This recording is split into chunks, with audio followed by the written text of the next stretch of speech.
Exodus chapter 14.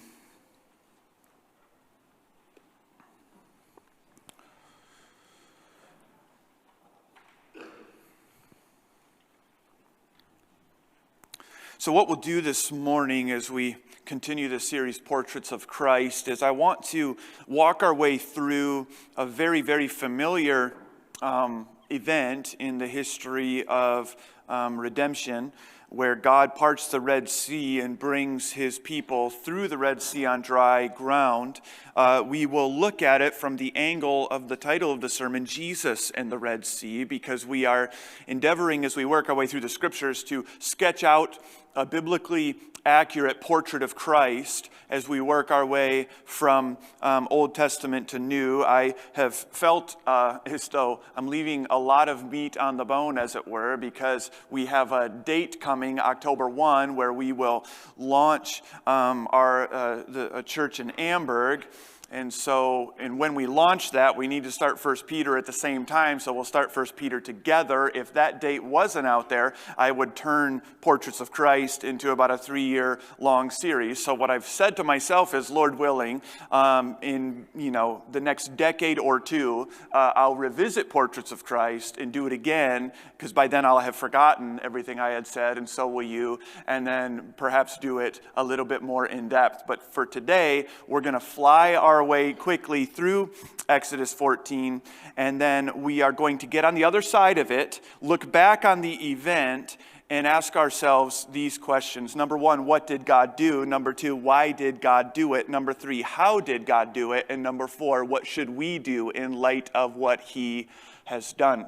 But for now, I want us to make sure that we really get, I think we all go, okay, yep, Red Sea parted, walk through. Yep, we got that. But I want us to see this and feel this in the way that the text wants us to. So I'm going to do what I often do, which is have you turn to Exodus 14, like I said, and then I'm going to now remember that I need to make a couple of remarks about the end of Exodus 13. So at the end of Exodus 13, what you have going on here is we have come right off of Passover. So that's last week's sermon. We are right off of Passover. And now you pick it up in verse 17 of Exodus 13. When Pharaoh let the people go, now watch this, God did not lead them by way of the land of the Philistines. Now, we're going to find out a lot more about the Philistines later, but for now, at least that name's ringing a bell. God did not lead them by way of the land of the Philistines, although that was near, so logistically that made more sense, because God said, lest the people change their minds when they see war and return to Egypt. But God led the people around by the way of the wilderness toward the Red Sea. Now, if you are thinking that one through on any level and you have any familiarity with the account of what's about to happen, the people all want to go back to Egypt. And you also might know that if you're thinking this one out, if God can part the Red Sea, he can probably kill all the Philistines too, right? I think that's true. And so it begs the question, why then would God take them through the wilderness to the Red Sea instead of taking them through the Philistines? If he can part the Red Sea and kill the Egyptians with water, he can certainly do something else and kill the Philistines. He can kill the Egyptians with water, he can kill the Philistines with something else. And it's worth thinking out, and I'll tell you what I think is happening there. What I think is happening there is that God can paint a better picture of his glory and his majesty in the way he brings about salvation by way of taking the people down toward the Red Sea than he can by killing the Philistines. He can do either one that he wants to. It's not like he's scared of the Philistines. And it's not like he's like, man, I don't know if the Israelites can handle this. He already knows they can't handle it. They're going to, in just a couple of verses here, get down to the Red Sea, see the Egyptians behind them and go, let's just head back to Egypt. Let's go back there. It was way better back there. So in the end, the same exact thing is going to happen. And in the end, God is going to provide salvation. But in the end, we'll see some things about the way he brings about salvation that apparently we would not have otherwise seen had he gone down and handled the Philistines. And so, God leads the people out into the wilderness. You remember this. This is the end of chapter 13. You got a pillar of cloud by day and a pillar of fire by night. And they go before the people to lead them. Chapter 14, verse 1. Then the Lord said to Moses, tell the people of Israel to turn back. Now, you got somewhere in the neighborhood of 1 million to 3 million people here, depending on, the numbers. And I don't know exactly what they are, and neither does anybody.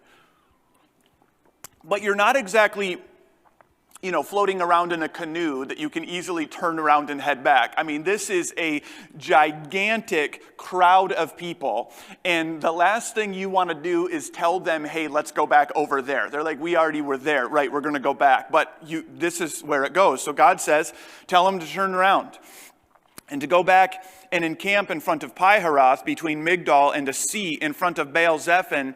You shall encamp facing it by the sea. Because, here's God's reason, for Pharaoh will say to the people of Israel, they are wandering in the land. The wilderness has shut them in. Translation, they don't know where they're going, and it appears as though they got lost, and they are idiots and don't realize the sea's down there, and it's wilderness, and so it's a trap, actually. Verse 4, and I will harden Pharaoh's heart, and he will pursue them, and I will get glory over Pharaoh and all his host, and the Egyptians shall know that I am the Lord. Now, do you remember when Moses goes to Pharaoh and he's like, hey, Pharaoh, you need to let all of God's people go. Let all of, more specifically, Yahweh's people go. Remember what Pharaoh says? He says, who is this Yahweh? I don't know his name. I don't know who that is. Which is to say, I'm not going to do the thing that whoever this Yahweh guy wants me to do because I don't even know who that is. And God is like, I'm going to show you who that is by way of 10 plagues and now a Red Sea. And so, verse 5, when the king of Egypt was told that the people had fled, the mind of Pharaoh and his servants was changed toward the people. And they said, what is this we have done, that we have let Israel go from serving us? Like, this was working well. We had slave labor. This was going awesome for us. Why did we let them go? Oh, how quickly they forget about that 10th plague, apparently. So, verse 6, he made ready his chariot and took his army with him. Now watch this, verse 7. And took 600 chosen chariots and all the other chariots. So it's like at this point you're just showing off. You take 600 of the chosen chariots and then just, hey, if we're doing this, we might as well bring everybody else too. And the whole point here is they're going to go down in this gigantic show of force into a bunch of former slaves and absolutely wipe them out, or perhaps wipe them out and take them captive, or some combination of the two. And so here we go. And the Lord hardened, verse 8, hardened the heart of Pharaoh, king of Egypt, and he pursued the people of Israel while the people of Israel were going out defiantly. The Egyptians pursued them, all Pharaoh's horses and chariots and his horsemen and his army, and overtook them and camped at the sea by Pi-haroth in front of Baal-zephon, exactly where God had told them to be. That's where they are. Here comes Pharaoh. When Pharaoh drew near, verse 10, the people of Israel lifted up their eyes, and behold, the Egyptians were marching after them, and they feared greatly. Now, you have to keep in mind here, before you're way too hard on the children of Israel, which you're about to be, you have to keep in mind what's going on here. It's been 2-3 weeks, somewhere in that neighborhood of time, it seems. We aren't exactly sure timeline-wise, since they were let out of Egypt, and they've wandered around in the wilderness a little bit, and now it seems as though they're in over their heads.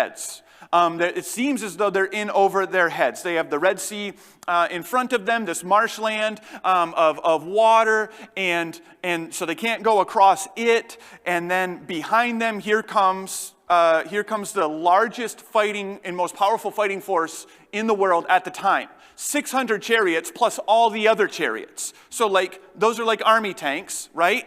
Essentially, those are the army tanks. So here comes all the army tanks, 600 of them, and then if you quit counting, you're like, and there's a bunch more.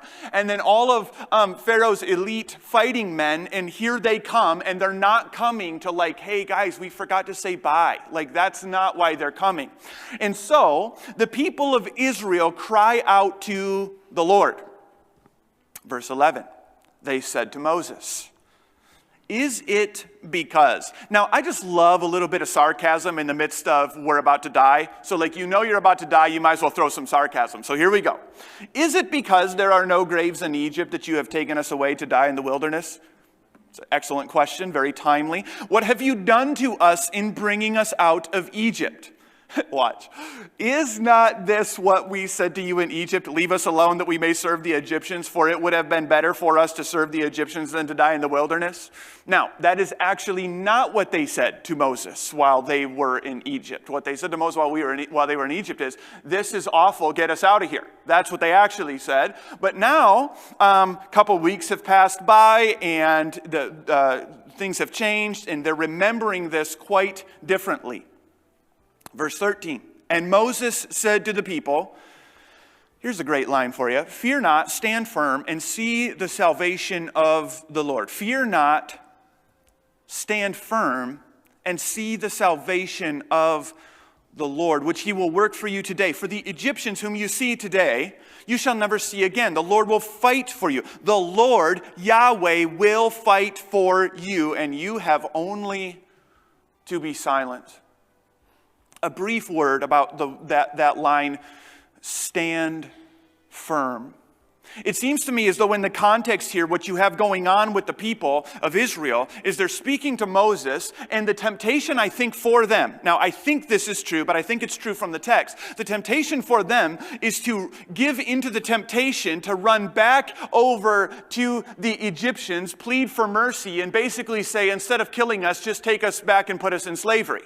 Now, I think that's true because of the way in which they're remembering their time in Egypt. You'll find out later, like, they have some cognitive issues around the way they remember Egypt. And that sometimes happens when God brings a people out of slavery and bondage to sin, is that we remember the former position we were in better than it actually was when we were there. And so I think that what Moses is doing here in telling them to stand firm is he's saying, don't go back into slavery. Don't give into the temptation to go back into slavery. And it's just worth noting that when the Apostle Paul in Ephesians 6 talks to the church about how to resist the devil and how to put on the armor of God, he uses the language of stand firm. Don't give into the temptation. Don't remember what slavery was like in a way that is different than what the slavery was actually like. Egypt was awful. You don't want to go back there. Slavery and bondage to sin is awful. You don't want to go back there. Don't give into the temptation. Stand firm and see the salvation that the Lord will bring about. He will fight for you. You have only to be silent. So the Lord said to Moses, verse 15, why do you cry to me? Tell the people of Israel to go forward, lift up your staff, stretch out your hand over the sea and divide it, that the people of Israel may go through the sea on dry ground. And I will harden the hearts of the Egyptians so that they shall go in after them. And I will get glory over Pharaoh and all his host, his chariots and his horsemen. And the Egyptians shall know that I am Yahweh, when I have gotten glory over Pharaoh, his chariots, and his horsemen. Then the angel of the Lord, who was going before the host of Israel, leading them in the direction God would have them to go, moved and went around behind them. And the pillar of cloud moved from before them and stood behind them, coming between the host of Egypt and the host of Israel. And there was a cloud and the darkness, and it lit up the night without one coming near the other all night. So do you see what just happened there? God has moved around. He was out in front. Now he's moved around behind. The angel of the Lord has moved around behind to block the children of Israel's view of the Egyptians coming. And so the presence of God is back there. Verse 21, then Moses stretched out his hand over the sea. And the Lord drove the sea back by a strong east wind all night and made the sea dry land. And the waters were divided, and the people of Israel went into the midst of the sea on dry ground, the waters being a wall to them on their right hand and on their left. The Egyptians pursued and went in after them into the midst of the sea, all Pharaoh's horses, his chariots, and his horsemen. And in the morning watch, now remember that, verse 24, in the morning watch.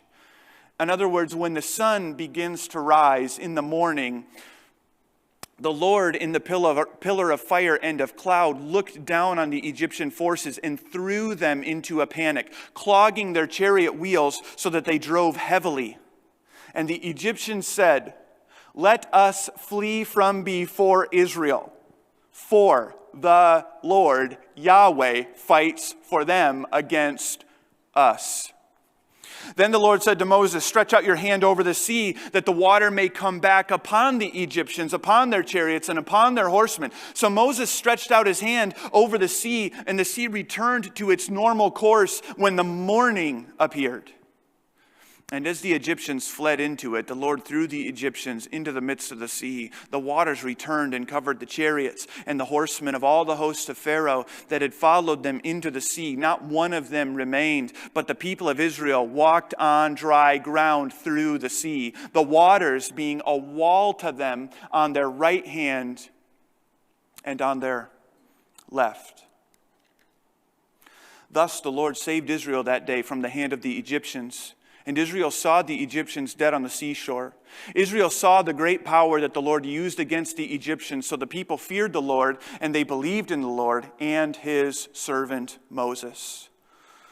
So let's imagine for a second that we could grab one of these Israelites who had just crossed over the sea on dry ground, and let's imagine that we could ask them this question: what did God do? What did God do? And of course the answer comes in verse 30, the first part of it. The Lord, Yahweh, saved Israel that day. The Lord, he would say, that this Israelite that if you had a chance to talk to them, would say, God saved us, Yahweh saved us from the hand of the Egyptians. Or said another way, what did God do? He did everything necessary to provide salvation for his people.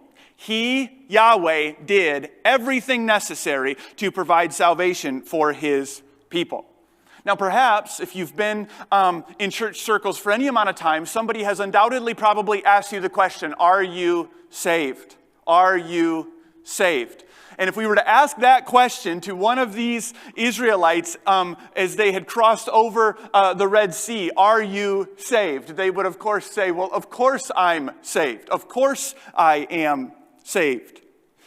To which you could ask them, I think, a very right question, which is, why were you saved and not the Egyptians? Because if you remember, what we just saw was the waters parted and one group of people went across and the other did not make it across. Why? To which their answer could be something like grace. Grace. The unmerited favor of God. And you see this very clearly as the children of Israel begin mouthing off about God and to Moses. It's not that they displayed some exemplary merit that would somehow make God go, you know what, I can work with you guys. No, they were saved by grace. They were not any better than the Egyptians. They're saved by grace. To which you could then ask, well, how is it that you were saved? And they could say something like, well, faith. God parted the waters and told us to go through them.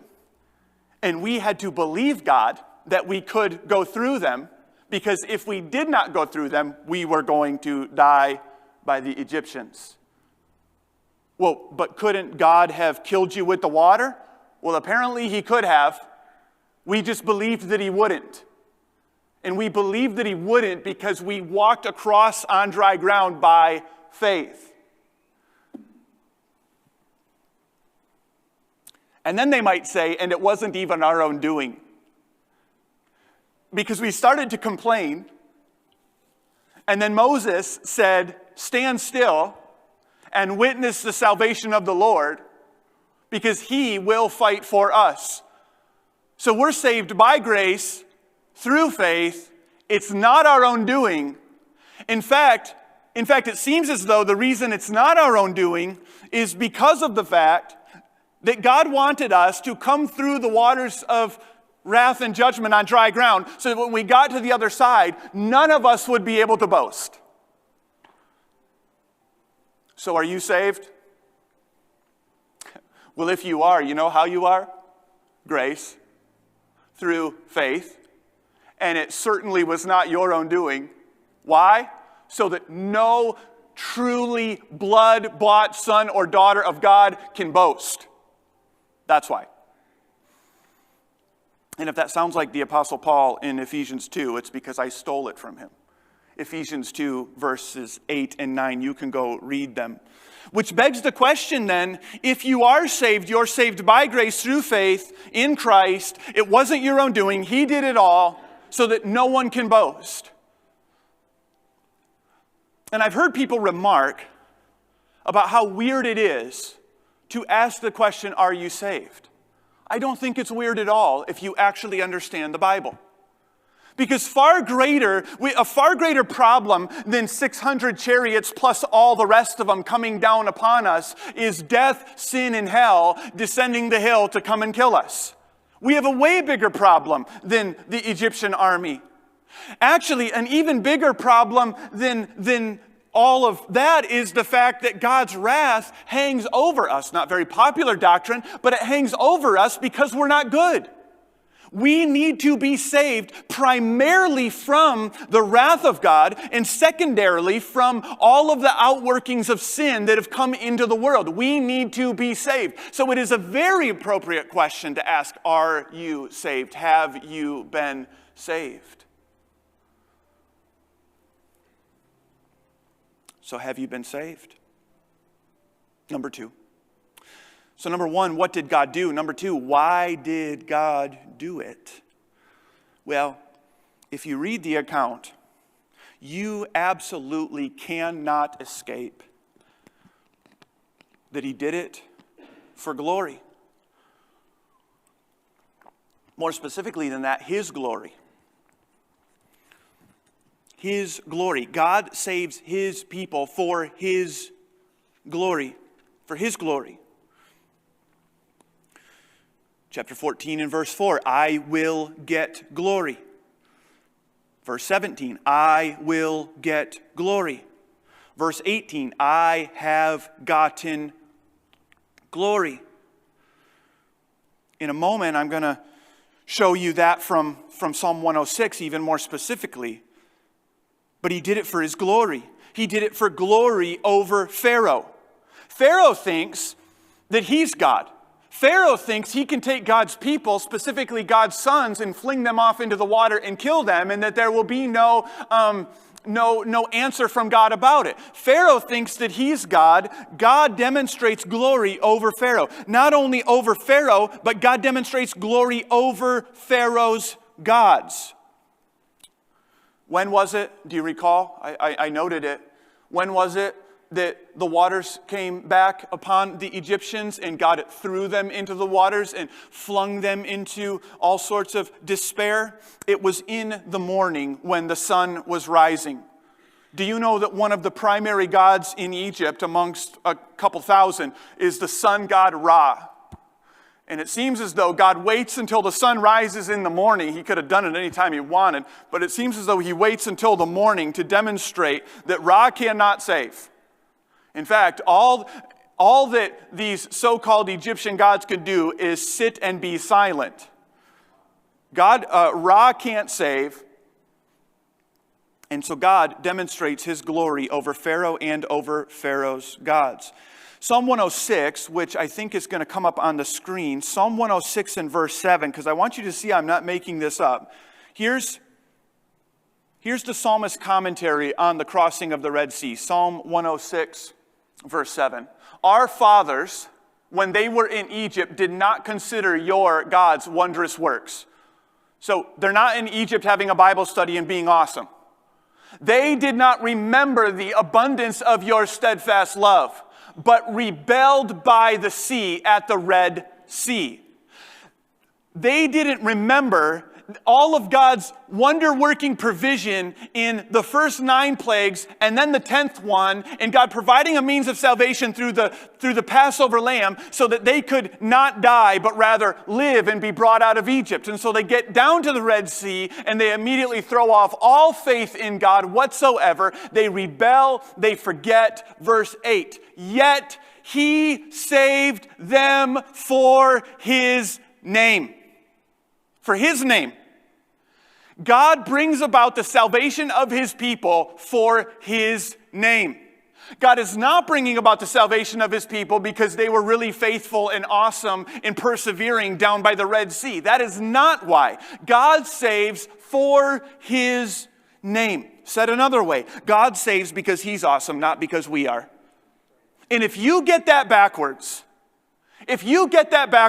then you will make all of the Christian life about yourself, which will be utterly exhausting. God does everything that he does so that the fame of his name, his renown, his reputation can be seen and known and exalted in, gloried in. And that is not because God is on a power trip. To be clear, God could be on a power trip if he wants to. God can do whatever he wants to, but God does everything for his glory because his glory is directly linked to our joy. The clearer and greater we see the glory of God, the more joy and satisfaction and fulfillment we will have in him. And this has been lost on modern Christianity, and I don't want it to be lost on you. God is the most valuable thing in the entire universe. It is good, right, and loving for him to reveal that to his people. And when those people behold his majesty, glory, and value, they will experience a joy in him that they will never experience anywhere else. So why did he do it? For his glory. Number 3, how did he do it? Well, specifically, he exercised sovereign power over water to bring life to one people and death to the next. Now, that's really important. He exercised sovereign power over water to bring life to one people and death to the next. Now, it's really important that you understand Exodus 14 in light of what the Bible has revealed to us previously. And what the Bible has shown us previously is around creation. Do you remember this? This is early on, Genesis 1 stuff here, that there was a chaos of water, and it was the Spirit of God, or said another way, the wind of God. The Ruach of God is the Hebrew word, which either means wind or spirit. It was the Spirit of God hovering over the deep waters, and the waters represent chaos, and God splits the waters. One of the first things he does, he splits the waters and divides them into dry land and water. He makes a separation. God creates, he creates the world good. Sin breaks the world really badly. We don't get very far in Genesis chapter 6, and God's looking at the world that he's made and saying, we need a reset here. This world is literally disintegrating on itself. I will wipe the place out and start over again. Guess how he does it? Water, which represents chaos and judgment as you trace it out through the Bible. So what does he do? He unleashes by his Spirit water on the earth. It is an act of, and we saw this when we were there, it is an act of decreation to start over again. But he puts 8 people on a vessel of salvation called the ark. And after he wipes the world out and decreates the world, he decides to start over again. You know how he starts over again? His Spirit hovering over the water again and sends a strong wind, same word as Spirit, in order to dry up the land and to create land once again out of water. Keep reading.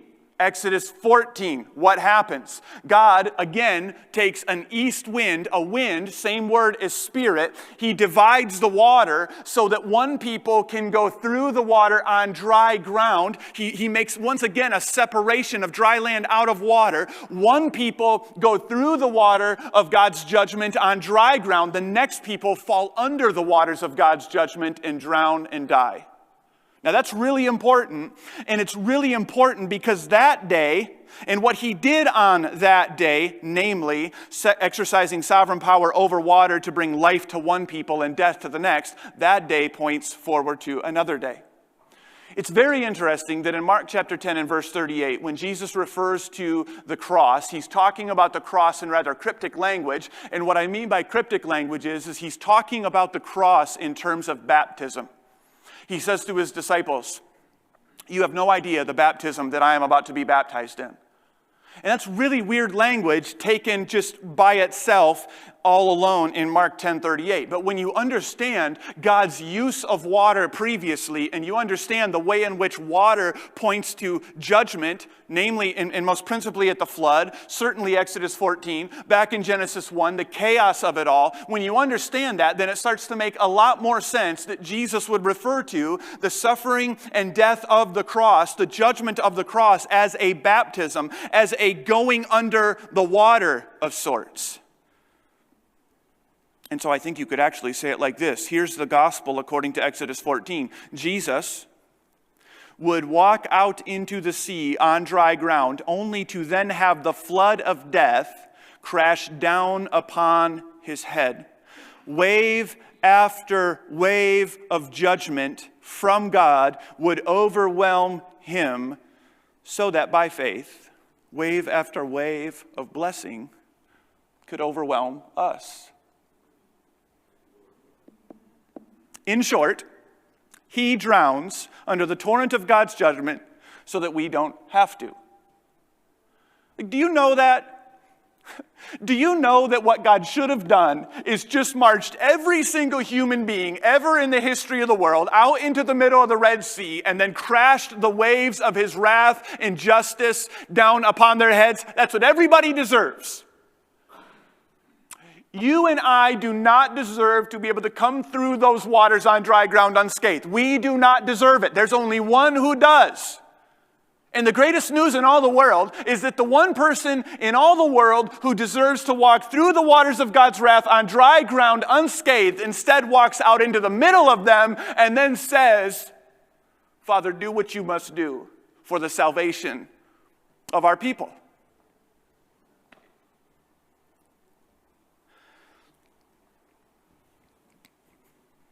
Which brings us then finally to number 4. So what did God do? Everything necessary to provide salvation for his people. Why did he do it? For the fame of his name. How did he do it? By exercising sovereign power over water to bring life to one people and death to the next. So what should we do? I love it when you ask good questions.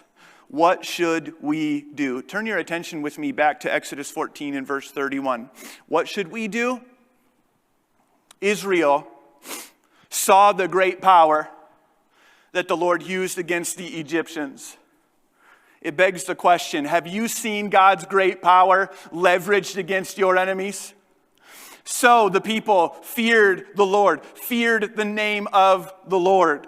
The people recognized an awe and a reverence around the fame and the renown and the character and the nature and the person of God. And they believed in the Lord and in his servant Moses. What should we do? 2 things. Number 1, the people believed in the Lord and in his servant Moses. I got a better option for you. Believe in the Lord and on his son Jesus. Do you know what the name Jesus means? Yahweh saves. Yahweh saves. In other words, seen rightly, as you portrait out and sketch out for yourself through the scriptures a picture of Jesus, every time you see or hear his name, you are to recall all of the ways in which Yahweh saves.